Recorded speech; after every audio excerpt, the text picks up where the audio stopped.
Hey everybody, welcome back to another installment of What I've Been Listening to for December of 2021, our last episode of the year. Each month I take 20 to 25 completely random albums that I haven't heard before and listen to them, talk a bit about each album, let you know my thoughts, and give each of them a score on a scale of 1 to 10. So let me show you the list for this month and then we will jump into the reviews.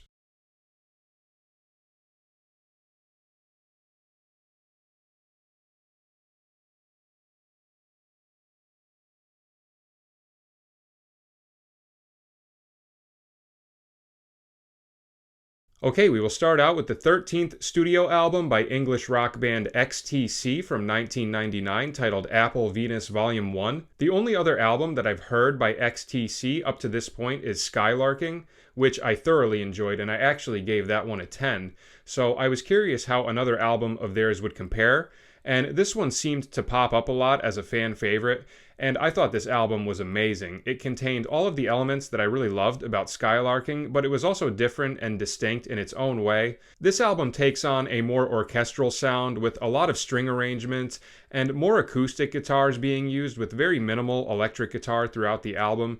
The mood definitely changes very widely from track to track, and that really kept me engaged as a listener. I really had no idea what to expect. We have some songs that are much more poppy with tracks like I'd Like That, Frivolous Tonight, and Fruit Nut. And then we have some more of that symphonic pop sound on tracks like River of Orchids and I Can't Own Her. And then we have a few tracks that are a little bit darker with some really intricate and unorthodox chord changes in tracks like Easter Theater, Knights in Shining Karma, and The Last Balloon. And for me, the songs that really stood out on this album were those more experimental tracks that Andy Partridge wrote, particularly Easter Theater. That has got to be one of the coolest and most unique sounding songs that I've stumbled upon in a long time. After I first heard this album, I just listened to that song on repeat over and over and over again. Such an amazing song with so many interesting little subtleties just all throughout. A couple of others that are standout tracks for me are Knights in Shining Karma, The Last Full Moon, and Frivolous Tonight. And while I do really love the majority of this album, there are like one or two tracks on here that I wasn't super crazy about, like Fruit Nut. Whereas with Skylarking, I loved every single track, but the overwhelming majority of this album is so strong and it has such unique writing that I would definitely say that this is a great album of theirs. So I'm going to give this one a 9. Alright, next we have the debut studio album by Panic at the Disco from 2005 titled A Fever You Can't Sweat Out. This was a recommendation from somebody in the comments, and I definitely remember parts of this album. I was in high school when Panic at the Disco first came on the scene, as well as a handful of other bands in that similar genre. So I definitely recognized some of these tracks, and I hadn't heard some of these in probably 10 to 15 years. So it was certainly nostalgic listening to this album and thinking back to that period of time in music and what kind of stuff was considered the norm for, people that I was growing up with in high school. And I definitely enjoyed this album, but I wouldn't say that it is a style that I could listen to on a regular basis, just my own preferences. There are moments on here that do get a little too emo for my tastes, and I would say that I have to be in a certain mood to listen to this, but under the right circumstances, this can be a very enjoyable album with a very consistent and cohesive mood and energy all throughout. My two favorite tracks on here are The Only Difference Between Martyrdom and Suicide is Press Coverage, and I Write Sins Not Tragedies. So for a band within this style of music, I think this is a very good debut album, but like I said, just my own preferences, stylistically, it's something that I have to be in a very specific mood to listen to, but looking at it objectively, I could say that it's a very good first release, so I will give this one an 8. Okay, next we have the third studio album by Avlov from 2021 titled Buds. For anyone who isn't aware, Avlov is an amazing rock band from Newtown, Connecticut, which is only about 20 minutes away from me. And for years now, they've been my favorite band from Connecticut, so I am always super pumped anytime they have a new release. And unsurprisingly, this album did not disappoint. Absolutely incredible album, and probably my favorite release of theirs up to this point. It was incredibly consistent from beginning to end. It features all of the elements that I love so much about Steve Hartlett's writing, between his amazing sense of melody just floating over these beautiful euphoric harmonies in the guitars. And one thing that was a little bit different about this album is that since it was recorded during the pandemic, there are a lot of different guest features throughout the album, but it never feels like it loses the essence of Avlov and that classic sound that is so distinct to Steve's writing. And I really love the female vocalists that are featured throughout the album. I think it adds a really nice touch and complements Steve's writing and his vocal work just perfectly. The album has a pretty dark vibe for the majority of it, but it does balance out that intensity really well by having a couple of more chill, laid-back tracks like The Wishing Well and the final track, Feel the Pain, which I thought was the perfect feel-good track to wrap up the album, just on a really nice, laid-back note.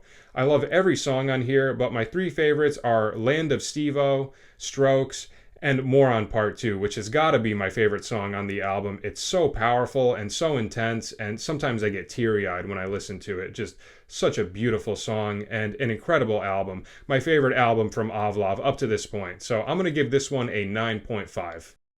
Alright, now we have Fiona Apple's fifth studio album from 2020 titled Fetch the Bolt Cutters. Fiona Apple is somebody that I haven't explored very much of. The only album that I've heard so far is When the Pawn, which I absolutely loved, and I gave that a 10. And she seems to be one of those artists that releases albums sparingly with a good chunk of time in between most of them. So I was curious what sort of direction she was going to take for this one. And I thought this album was great. It was much more experimental than I had anticipated. It was recorded mostly at Fiona Apple's home in Venice Beach on GarageBand, which is amazing in itself, and it really shows you the types of amazing sounds and capabilities that can be achieved on GarageBand. But the album features a really wide range of different sounds, tons of different forms of percussion and uses of exotic instruments like the auto harp and the mellotron, and all sorts of interesting experimental vocal sounds. I absolutely love the way the album opens up with the first two tracks, I Want You to Love Me and Shamika. Both of them sound more similar to that classic Fiona Apple sound that we hear on When the Pawn, with the beautiful lush piano parts of the opening track and the energetic driving nature of Shamika with another great piano part. And then we get into track 3, which is the title track, and to me this is where the album takes a turn into that more experimental direction with more unorthodox percussion parts and really interesting harmonies in the keyboards. And there are a handful of songs moving forward that are much more centered on the vocals and the percussion, with some of them featuring very minimal instrumentation with tracks like Relay, Newspaper, For Her, and Drum Set. And I like that from song to song. I really had no idea what to expect or where it was going to be going. But one thing I will say is that I did like the first half of the album a little bit more than the second half. For me, the first 5 tracks are really the standout part of the album and the peak for me. And initially, when I first listened to it, I thought to myself that if this momentum keeps going for the rest of the album, this one would have been an easy 10 for me. But I did find that the consistency did dip down a little bit within the second half for me. But it still had a good handful of songs that I did enjoy and I thought were very interesting and very tasteful. So, good album, and I was kind of torn as to what score to give this one, but ultimately I think I decided I'm going to give this one an 8. Alright, next we have the debut album from the British avant-garde rock group Henry Cow from 1973 titled Legend. The two frontmen to Henry Cow are English musicians Fred Frith and Tim Hodgkinson, who are both multi-instrumentalists.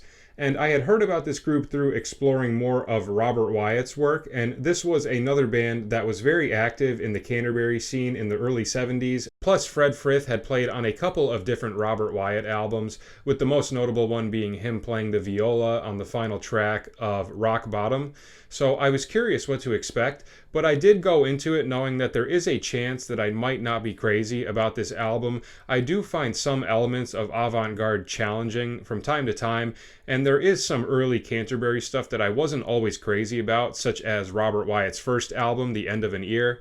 But at the same time, there have been other avant-garde albums that have really pleasantly surprised me, so that was entirely possible as well with this album. So the first thing that I noticed when I listened to this album on Spotify was, for whatever reason, it was incredibly quiet. I had the album playing at full volume and it barely reached 75 decibels, but on YouTube it was fine, so I ended up listening to it on there. But I just found that interesting, how quiet it was on Spotify for whatever reason.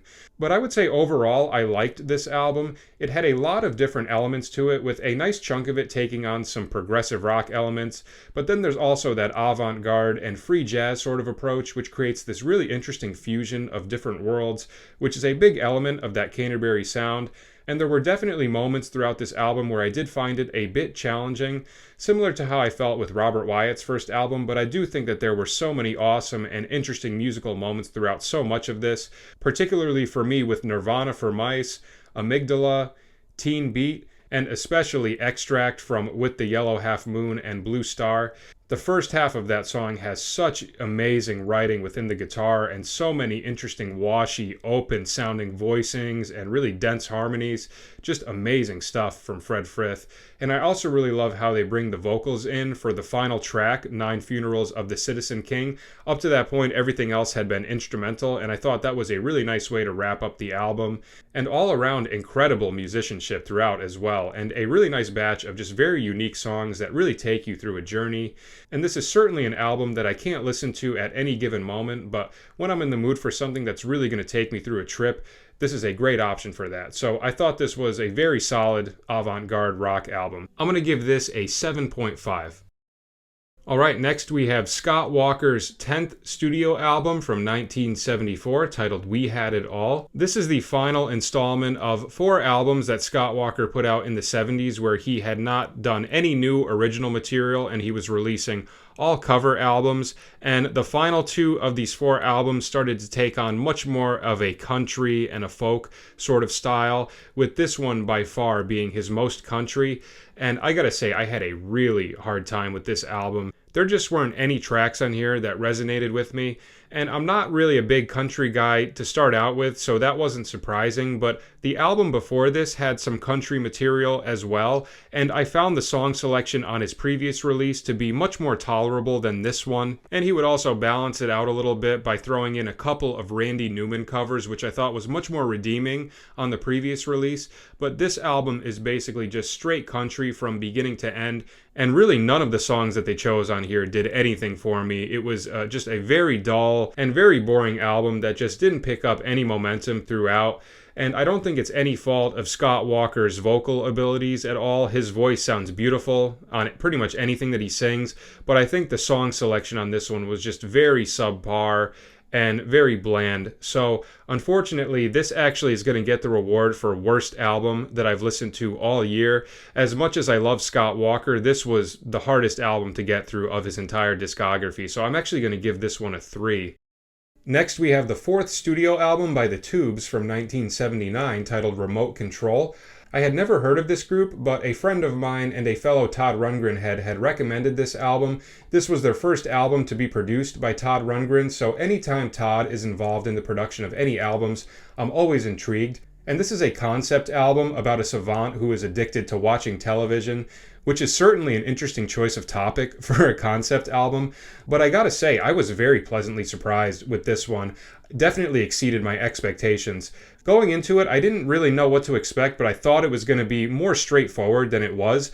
But musically, this was much more adventurous and unorthodox than I had anticipated, between the production, the wide use of different synth sounds, and the very interesting and adventurous chord progressions that are used throughout. It has a great energy to it, and the wide variety of sounds that are utilized within the synthesizers definitely creates a really good aesthetic for the TV watching theme of this album, and oftentimes for me it elicited very cartoonish sort of imagery, which I thought was very fitting, and I think Todd Rundgren's production capabilities really worked perfectly for an album like this. With a couple of these tracks, if I didn't know who the band was, I think I could have mistaken some of these for Utopia songs, with tracks like I Want It All Now, No Mercy, Be Mine Tonight, and Love's a Mystery, particularly in the vocal harmonies. Anytime the harmonies would enter, it just immediately reminded me of a chorus to a Utopia song. And the lead singer of this group, Fee Waybill, definitely reminded me a lot of Todd Rundgren throughout the album. So another reason why I think this pairing was so fitting.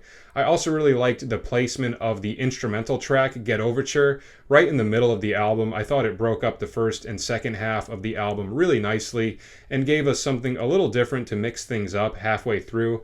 A couple of my favorite tracks on here are Primetime, I Want It All Now, and Love's a Mystery. I love the placement of Love's a Mystery as well. It's a really beautiful and catchy ballad that's put as the second to last track, and it sets up the ending of the album beautifully. So a great album and absolutely amazing production on Todd Rundgren's part. So I will give this one an 8.5. Okay, for our movie soundtrack this month, we have the music to the motion picture The Mechanic from 1972, scored by Jerry Fielding. I've never heard of this composer or this movie, but a friend of mine recommended it. He said he thought I would like it. And right from the opening notes of the main theme, I was completely intrigued and knew that I was in for a very eerie, dark, and intense journey with tracks that are featuring a lot of tension and a lot of really ambiguous tonal centers with a lot of fast, almost atonal single note patterns popping up in and out of different spots. And I really love the different kinds of exotic voicings that he is getting by combining the piano, the brass section, and the strings. Really amazing orchestration. Compositionally, I felt like it had a really good blend of a lot of different styles of composers. To me, the mood almost felt like Stravinsky meets Schoenberg meets John Williams. So I really appreciated the vastness of Jerry Fielding's writing style and just the overall very intense and hard-hitting nature of this soundtrack. Some of the most unique and exotic film scoring that I've heard in a long time. So I really enjoyed this one. Great recommendation. So I will give this one an 8.5. Alright, next we have the fourth studio album by English songwriter David Gray from 1998 titled White Ladder. I had never heard of this artist or this album, but I heard the opening track from this album on the TV show House, and I really liked the way it sounded. It caught my ear and really piqued my curiosity. So I checked out this album and was very pleasantly surprised. This was a great discovery. I loved what was going on stylistically. It had this really great blend of sort of like an acoustic singer-songwriter type of vibe, but it was mixed in with some electronics as well as piano and keyboards. Very tasteful, and it sounded very organic as well. I think that can be a hard balance to pull off in a tasteful manner, and I think he did it very effectively. From beginning to end, I thought it was very consistent, but if I had to narrow it down to a couple of favorite tracks, my number one is definitely the opening track, Please Forgive Me, and my two other favorites on here are Our Night Blindness and This Year's Love. So all in all, a very beautiful and very solid album. Definitely glad I stumbled upon this one. I will give this one a 9. Okay, next we have the fifth studio album from Billy Preston from 1970 titled Encouraging Words. For anyone who isn't aware, Billy Preston is the keyboard player who played on the rooftop concert with the Beatles in 1969. And I thought this album was good. It was a lot of fun. It was produced by George Harrison and Billy Preston, as well as featuring Ringo Starr on drums and a variety of other guest features as well, such as Eric Clapton, Bobby Keys, and many more. It features a handful of originals as well as two George Harrison covers, All Things Must Pass and My Sweet Lord, and they were actually put out before George Harrison released his All Things Must Pass album, which I thought was really interesting. I didn't know that. And it also has a cover of the Beatles song I've Got a Feeling from Let It Be, as well as a song that Billy Preston and George Harrison wrote together. I think all of the covers are very tasteful, particularly My Sweet Lord. I really like his arrangement of that. Although I think nothing can beat the original, but I think his take on this track was really solid, and I liked the majority of the originals on here as well. The album had a very groovy, feel-good, and uplifting vibe to it, particularly with the title track, Encouraging Words, but it was balanced out nicely with a couple of slower tempo tracks on here as well. My favorite original has got to be track 2, Little Girl. Such a beautiful ballad with great vocal work and amazing string arrangements. And I also thought the production was very good as well. So all in all, consistent album. I thought it was fun. And yeah, I enjoyed it. I think I will give this a 7.5. Okay, next we have the second studio album by the Stylistics from 1972 titled Round 2. I have never heard of this group, but I was watching a Spike Lee movie titled Crooklyn, and the opening track to this album was in the movie, and it sounded really beautiful, so I thought I would check this group out. and I was blown away by this album. Incredibly consistent from front to back. It had a very tasteful and adventurous track listing. It opens on a more feel-good vibe with the first two tracks, I'm Stone in Love with You and If You Don't Watch Out. And then from there we have this really great blend of some hard-hitting groovy tracks like You and Me and Pieces, as well as a couple of really beautiful ballads like the epic 7-minute long Children of the Night, Break Up to Make Up, and You're Right as Rain. We also have a pretty cover of It's Too Late by Carole King, which I wasn't expecting to hear, but I really enjoyed it. And I also really love the singer as well, Russell Tompkins Jr., really beautiful voice. And I thought the production and instrumentation was very nice, really great string arrangements, as well as a nice use of the harp, the oboe, and the flute. And all in all, I thought it was packaged in a very tasteful and consistent way, and I enjoyed every single song on this album. My two favorites are I'm Stone in Love with You and the ending track, Pieces. Definitely one of the best soul albums that I've heard in a while. I think I will give this one a 9.5. Alright, next we have the sixth and final studio album by the Walker Brothers from 1978 titled Nite Flights.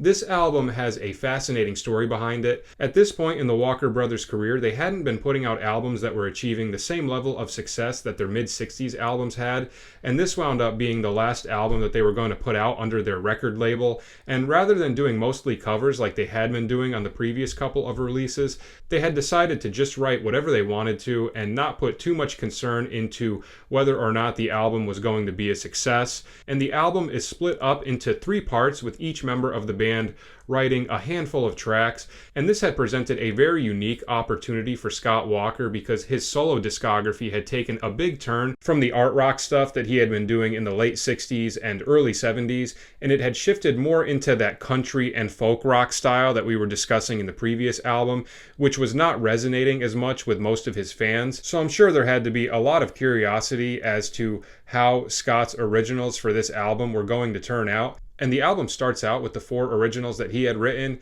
and these are really wild and far out songs and are much different from everything else that he had done in the 70s up to that point. And it really marked a turning point in Scott Walker and the trajectory that his songwriting was going to take for his future solo albums. Every single original that Scott wrote on this album is incredible, in my opinion. Incredibly adventurous songwriting with a lot of really unique and out-of-the-ordinary sounds that could be challenging to some listeners, particularly with the track The Electrician, which describes the work of a CIA torturer. A very dark song, and one that definitely gives us a precursor to some of the kinds of sounds that we're going to hear on later Scott Walker albums, such as Tilt and The Drift. Of the 4 Scott originals on here, my favorite has got to be the title track, Nite Flights. It's got such a great vibe to it, and I think the chorus is just so epic and so catchy. But unfortunately, after the first 4 Scott Walker tracks, I really don't care for any of the other songs on here by Gary or John. I listened to this album a few times to see if their songs would grow on me, but unfortunately, after Scott's tracks, the album really takes a dip in momentum for me. So I was pretty torn on this album because I think all of Scott's tracks are masterpieces, but the other 6 tracks on here just don't do it for me. So the ratio of good tracks to bad tracks is not the greatest on here, but I'm so glad that this album was made under the circumstances that it was, because it gave Scott Walker this ability to write completely unrestrained and to set up a great framework for his future solo albums to build off of. So not the greatest album, but it does have 4 amazing tracks, and it served a great purpose in the career of Scott Walker. I'm going to give this one a 6.5. Okay, next we have an album by the vocal quartet The 4 Freshmen from 1955 titled 4 Freshmen and 5 Trombones. I've listened to a good handful of 4 Freshmen songs, but they were always on greatest hits albums, so I never sat down and listened to an actual album of theirs, and I've always been intrigued by them because, as a lot of you probably know, I'm a huge fan of Brian Wilson of the Beach Boys, and this was one of the groups that was a big source of inspiration for Brian Wilson in his early years, and it helped him develop a lot of his amazing sensibilities when it comes to vocal writing and vocal harmonies. And this album was amazing from beginning to end. It was just very consistent. The vocal work is absolutely beautiful, and the harmonies are so lush and have so much depth and interesting movements within them. I love how it opens up with a down-tempo version of Angel Eyes, the perfect track to bring everything in. And then from that point on, we have a great selection of different standards, such as Speak Low, You Stepped Out of a Dream, I Remember You, done as a ballad, Our Love Is Here to Stay, and many more. I thought the juxtaposition between the 4 vocalists and the 5 trombones created some really interesting textures, and they complemented each other really nicely. We also have a couple of really tasteful guitar solos from Barney Kessel, which was nice to hear, a very pleasant surprise. And we also have Shelly Manne on drums, who is a drummer that played with so many great jazz artists throughout the 50s, 60s, and 70s. So the personnel was top-notch, the vocal work was pristine, and the track listing was great. So nothing but good things to say about this album. I will give this one a 9. Alright, now we have the 8th studio album by REM from 1992 titled Automatic for the People. I've known a bunch of REM songs ever since I was a kid, but they were always one of those bands where I was never really intrigued enough to want to check out one of their albums. But this one seems to pop up all over the place as one of the great 90s albums, so I figured I should check this one out if I'm going to listen to one. And I thought it was a really good album for what it was. For me personally, I can appreciate REM for what they do, but I wouldn't say they're the kind of band that has a lot of songs that I would, get obsessed with or listen to over and over again. And I've always kind of felt that way about their hit songs when I was younger, which is one of the reasons why I never really explored any of their albums. But regardless of that, I do think that this album is very consistent, and it did have a nice chunk of tracks that I really did enjoy, like Try Not to Breathe, the classic hit Everybody Hurts, and my personal favorite, Monty Got a Raw Deal. Very cool song. And also Star Me Kitten, which brings the energy down to a really nice chill pace to set up the last leg of the album. There was a handful of songs on here that didn't do much for me, like the opening song Drive, as well as Ignoreland, and the last 2 tracks, Night Swimming and Find Me the River. I thought the ending was probably the weakest part of the album. For whatever reason, those last 2 tracks just didn't resonate with me, but I do think it has a really solid batch of tracks and has a very consistent mood and energy throughout. So I'm glad that I checked out an album of theirs finally, but like I said, they're not really the type of band that I could ever see myself getting really into and really want to explore their discography. But that being said, I did think it was a good album, but this is probably going to be my hot take for the month. I'm going to give this one a 7.5. Okay, next we have the 4th studio album by Sonic Youth from 1987 titled Sister. The only other Sonic Youth album that I've heard up to this point is Daydream Nation, which I really enjoyed. I gave that one a 9.5, and I've been meaning to check out some of their other stuff, so I decided to go with this one, and I liked this album a lot. I wouldn't say that I liked it as much as Daydream Nation. I'd say it was probably a slight downgrade, but still a very good album. It has all of the elements that I really enjoyed about Daydream Nation, between the really interesting guitar riffs and the exotic and sometimes dissonant chord voicings, as well as the intricate and tasteful bass and drum grooves, the washy production style, and just the overall dark and gloomy nature of the music, which I think complements Thurston Moore's vocals perfectly. For me, the highlight of this album is the first 6 tracks from Schizophrenia up to Tough Gnarl. I don't think that the last chunk of the album is bad by any means, but all of the standout songs for me happened between tracks 1 and 6. My 3 favorites on here are Schizophrenia, Catholic Block, and Stereo Sanctity. So overall, I was very pleased with this album. They have a very unique and unpredictable approach to songwriting that I find very enjoyable, and I thought the overwhelming majority of this album was very consistent, so I will give this an 8.5. Alright, next we have the 2nd studio album by Catherine Wheel from 1993 titled Chrome. Way back in May, I listened to their first album, Ferment, and I loved that one. I gave it a 10, and for whatever reason, they just slipped my mind after that, and I forgot to check out some of their other stuff, so I've been meaning to get around to this for a while, and this album completely blew my mind. I would say that I liked it even more than Ferment, which is impressive since I gave that one a 10, and this was one of those albums where there were so many amazing tracks back to back. It had such a good momentum and energy to it. I loved the way that it opened up with Kill Rhythm. They just hit you with so much intensity right from the start of the album, similar to the opening track Texture off of the previous release. And then from that point on, we get one great song after another. Really great writing between the 2 guitars, very intense and hard-hitting bass and drum grooves, and beautiful vocal work from Rob Dickinson. I also love how they put in a really mellow track towards the end of the album with song 10 titled Fripp. A really nice change of pace from the high-energy songs that we get hit with up to that point. My only critique of this album is that it has one track that I don't care for, which is song 11, Half-Life. That's literally the only part of this album where I feel like there's any dip in momentum, but every other song is so incredible on here that to me it really doesn't take away from the album very much. My favorite song on here by far is Strange Fruit. That's another one of those songs where after I first heard it, I just listened to it on repeat over and over again. It has such a great intensity to it and amazing lyrics. And a couple of other favorites of mine were Kill Rhythm, Crank, and The Nude. So another banger of an album from Catherine Wheel, and like I said, I liked it even more than their first release, so for me this is another one that gets an easy 10. Alright, now we have the 9th studio album by Tom Waits from 1985 titled Rain Dogs. I'm very new to Tom Waits. Last month I listened to my first album of his, which was the release before this one, Swordfish Trombones. And that album is kind of all over the place for me. I gave it a 7.5. I liked the majority of it. It definitely had a nice handful of songs that I liked, but it really varied from track to track, and it did have a few moments that didn't resonate with me as much, but it was still very interesting and intriguing enough to make me want to check out more of his stuff. And this one always seems to pop up as one of his best albums, so I was very curious how it would compare to Swordfish Trombones, and I thought this album was really good. I definitely enjoyed it more than the previous release, and I found it to be more consistent with less dips in momentum throughout.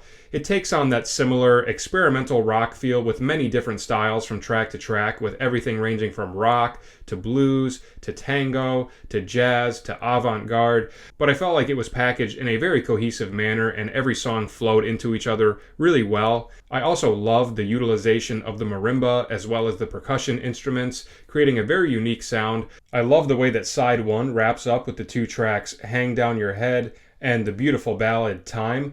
Both of them are more conventional sounding songs, and I think they provide a really nice conclusion to the wild journey that he takes us through on side 1. Side 2 follows a similar trajectory to side 1, although I do think I enjoyed side 1 a bit more. Side 2 did have a couple of tracks here and there that didn't do much for me, like Gun Street Girl and Union Square, but it does have some really cool moments at the same time. I particularly love Ninth and Hennepin. Such interesting writing with this really eerie and tonally ambiguous piano and marimba part that sets the backdrop for his spoken word. Just a really haunting and fascinating sound. I also love the way the album concludes with Anywhere I Lay My Head. That song builds really nicely where we have these horn parts as the backdrop for Tom's really epic and passionate vocal work, and then the drums come in for the last part of the track and just create a really nice conclusion to the album. So overall, I thought it was very good, but like I said, there were a couple of tracks here and there that I wasn't crazy about, but I do think it was an improvement upon Swordfish Trombones, and it had some very fascinating writing. I feel like an album like this would grow on me more the more I listened to it. But after 4 listens, I think that I did absorb a good chunk of it, and like I said, I like the majority of it very much, so I will give this one an 8.5. Alright, next we have the debut studio album by Pavement from 1992 titled Slanted and Enchanted. I've heard 3 of the 5 Pavement albums up to this point. The only ones that I needed to get around to was this one, as well as their final release. And I thought this one was great. I would put it up there with Crooked Rain, and Bright in the Corners. My only contention with this one was that I think a couple of the tracks weren't mixed the greatest. It's definitely their most raw album in terms of the production style, but there were definitely some tracks where it felt like the vocals were a bit too quiet, or the guitars would get sort of lost in the mix, and some other songs I felt like the drums and bass were slightly too loud, and that could have definitely been done intentionally, and I know some people don't mind mixing styles like that in certain circumstances, but for me I think that element of it did take away from the album slightly. But aside from that, it contains everything that I love about Pavement's writing between their really unique guitar parts, great use of effects, the great energy of their songs, and just the overall feel-good vibe that I get put in whenever I listen to their stuff. I also thought the ending of the album was incredibly strong, particularly the last 3 songs from Fame Thrower to Our Singer. I love the vibes that it brings us through and how the album concludes on more of a chill, sort of mysterious note. My 2 favorite tracks on here are Zurich is Stained and Here. So great album, but like I said, there's a couple of mixes on here that I wasn't crazy about, but the overall, quality of the songs on this album are so strong that I don't think the mixes took away very much from the listening experience, so I will give this one an 8.5. Next we have the 5th studio album by English rock band Pulp from 1995 titled Different Class. This is another band that I've never heard of, but being a big fan of Scott Walker, I had stumbled upon an interview that he did with Jarvis Cocker, who is the frontman of this group, and naturally anytime somebody is involved with Scott Walker in any fashion, I'm always intrigued to check out their stuff. and I absolutely loved this album. It completely exceeded my expectations, and it got better and better the more I listened to it. Stylistically, it is in that Britpop realm, and the songwriting is incredibly catchy, but also very exotic and artsy and complex at the same time. I love the instrumentation with the addition of lots of different synthesizers and electronics, as well as the vocoder and the violin. Jarvis Cocker has some really amazing vocal work, and this album is just filled with so many pretty and catchy vocal melodies, and there really isn't any tracks on here that I dislike throughout. I thought from beginning to end it had a great momentum, and each track was unique to itself and felt like a new adventure. I also really loved the placement of the track I Spy, which is probably the darkest mood of the album, and I love where that comes in at track 4. It's just a really nice little detour from the mood that's been established up to that point. My 3 favorite songs on here are Common People, Disco 2000, and Underwear. So very good and consistent album. I'm very glad that I stumbled upon this one. I will give this one a 9.5. Okay, for our metal album this month, we are doing the 4th studio album by Megadeth from 1990 titled Rust in Peace. I'm embarrassed to say that Megadeth is one of those metal bands that I have explored very little of, other than a few of their hit songs, but I thought this album was great. For me personally, 80s and 90s thrash metal is definitely a style that I have to be in a very specific mood to listen to, but outside of my stylistic preferences, I do think that this is a very solid album with a great intensity and energy to it. And for me, the element that I appreciated the most about this album was the amazing guitar work. There are so many great hard-hitting guitar and bass riffs, as well as some incredible shred solos from Dave Mustaine and Marty Friedman. I also thought some of the songs took some nice, interesting turns into sections and feel changes that I didn't expect, which was nice and refreshing to hear. My favorite song on here is probably the opening track, Holy War's The Punishment Done. Such an awesome song and a great way to bring the album in. So, like I said, I do have to be in a certain mood to listen to music like this, but I do think this was a great album. I will give this one an 8.5. Okay, next we have the 17th studio album by Nick Cave and the Bad Seeds from 2019 titled Ghosteen.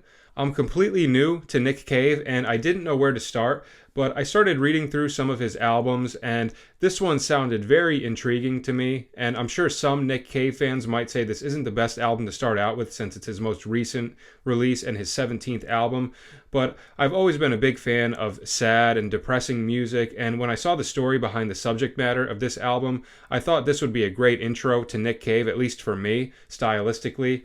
So as far as the story goes behind this album, while Nick was recording the album before this one, Skeleton Tree, his 15-year-old son tragically died from falling off of a cliff, and this would end up being the first album that he would write in full since this terrible tragedy had happened, and I thought this album was absolutely incredible. Very slow-paced and an emotional roller coaster ride all the way through.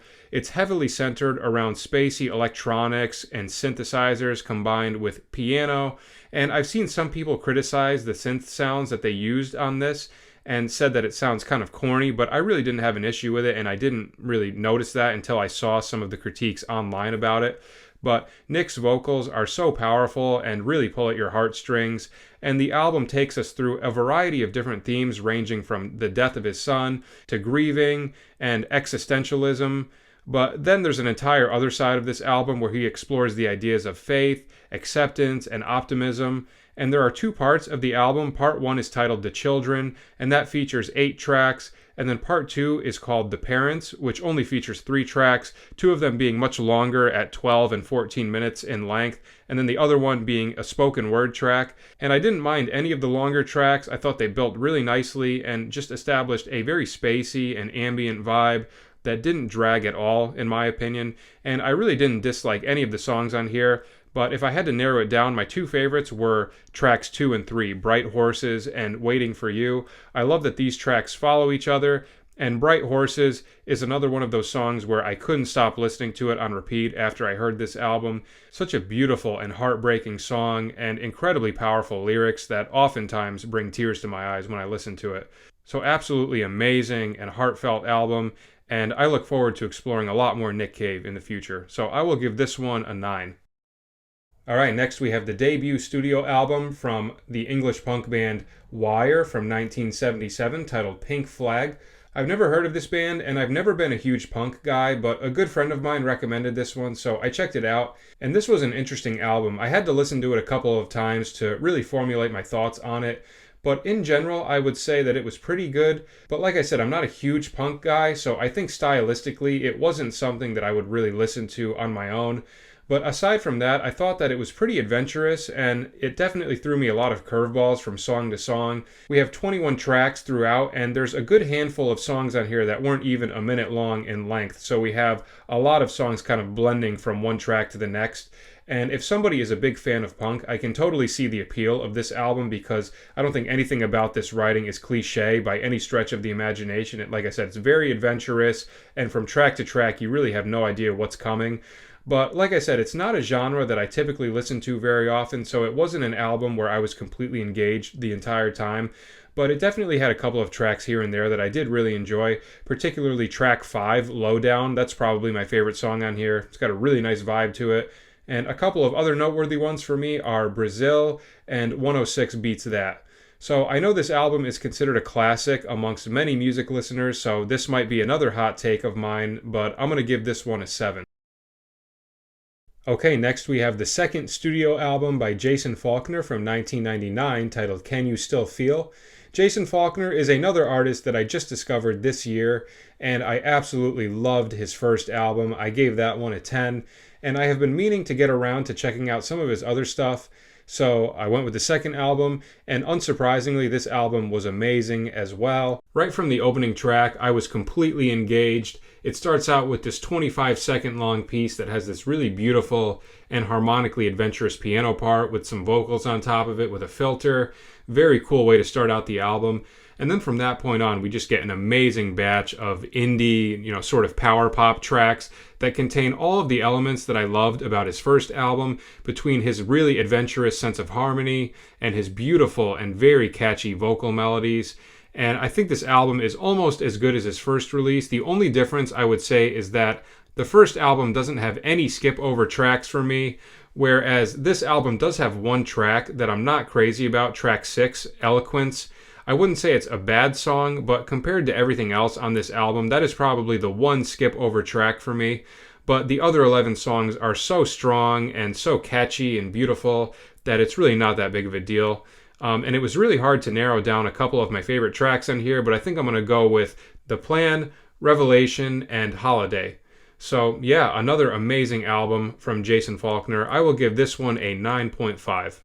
Alright, concluding this month, we have our rap album, which is the 6th studio album by Tyler, the Creator from 2021, titled Call Me If You Get Lost. I was very curious what stylistic direction Tyler was going to take for this album, because I am one of the few people who actually wasn't that crazy about his previous album, Igor. I didn't really like the direction that one took, but I really loved Flower Boy, and up to this point, I think Flower Boy is my favorite album of his.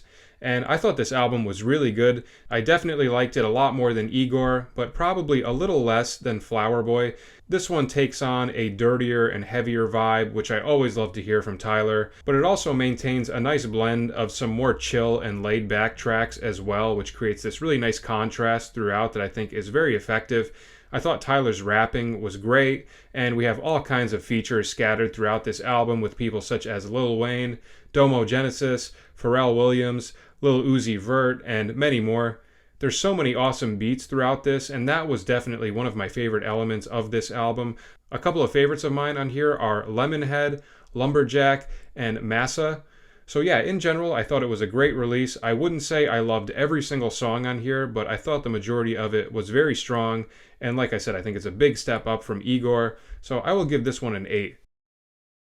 Alright, so that is it for this month, and that also concludes all of the different albums that I've listened to in 2021. And at the end of this week, I'm going to be putting out a video where I go through my top 10 favorite albums that I discovered this year. So I basically just revisited all of these videos, and I looked at all of the albums that I gave 10s and went through them and narrowed them down to my 10 favorite ones, and talk a bit about each of them, give you some recommendations. So if you are interested in that, be on the lookout for that on my channel at the end of this week. And thank you to everybody who has been following this series. I have a lot of fun putting it together and checking out all of these new albums. And please keep all of the recommendations coming. I've discovered so many great things this year because of all of you. And yeah, I just want to send you a very sincere thank you for listening to this and sending me these recommendations. And I look forward to checking out so much more awesome music in the coming year. So Happy New Year to everybody, and I will see you guys next month. Take care.